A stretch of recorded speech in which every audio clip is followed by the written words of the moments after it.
and New York was a trailblazer for other states as we fought COVID-19.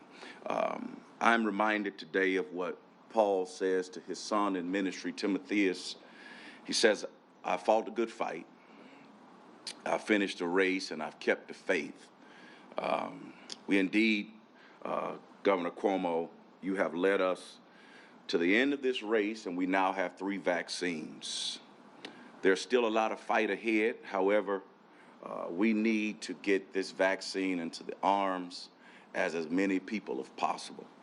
Now, I say this, that a lot of us think that getting the vaccine is responsible, but I flip it and say the vaccine is important for those who are irresponsible, for those who won't wear masks, for those who won't social distance, for those who will not think about the families of others. For those of us that stand here today as clergy, a lot of us have had to stand and commit bodies to the ground because of COVID-19. And so now that we have this vaccine, I heard one of the prior speakers say about the symptoms or the side effects. I said to my congregation, I would rather have a side effect than have to go to the cemetery.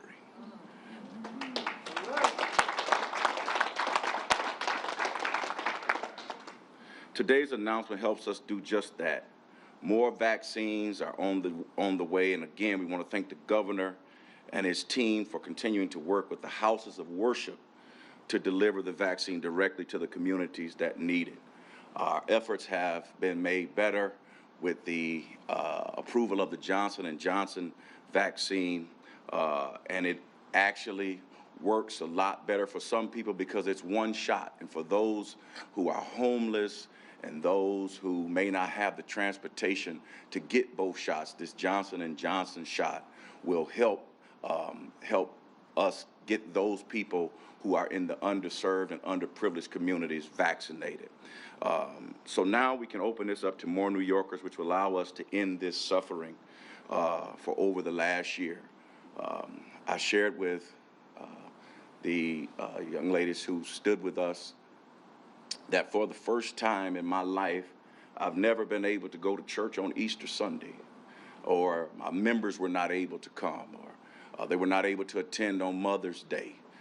For the first time, people were not able to celebrate birthdays and anniversaries with family members.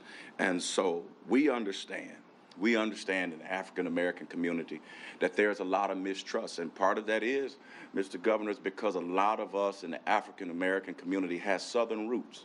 We have Southern roots, and we understand what happened with the Tuskegee experiment. Matter of fact, we have a Tuskegee alum with us. Dr. H. Bernard Alex is a proud alum of Tuskegee University.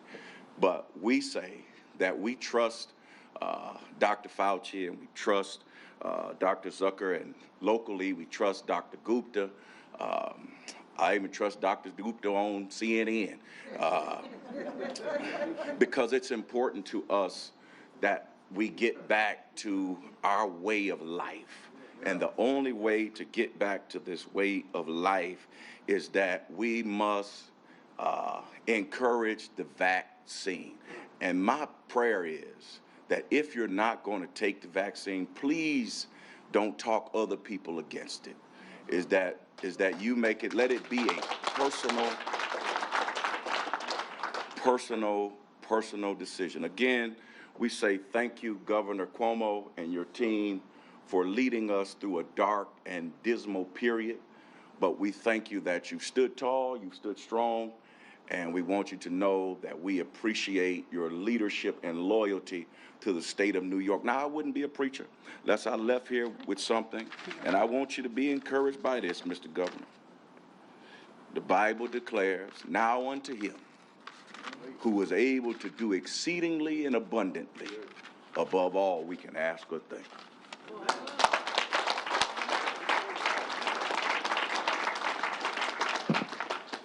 Beautiful words. Let's give the Reverend another round of applause. Beautiful, Reverend. Let's give Fannie a round of applause, and Marie. Okay, let's sum it up. Number one, 60-year-olds are eligible starting tomorrow. Making appointments starting tomorrow, 8 a.m. Remember, it's still uneven. We still don't have enough supply, but do your best. I know it requires patience, but 60-year-olds start tomorrow. Next week, March 17th, all sites, county sites, all sites can administer vaccines to any eligible population, except pharmacies. Pharmacies will only be doing 60+ and teachers. Also, next Wednesday, March 17th, the everyday heroes, the essential workers, YWCA, public employees, etc., will be eligible for the vaccine. We're going to go to work.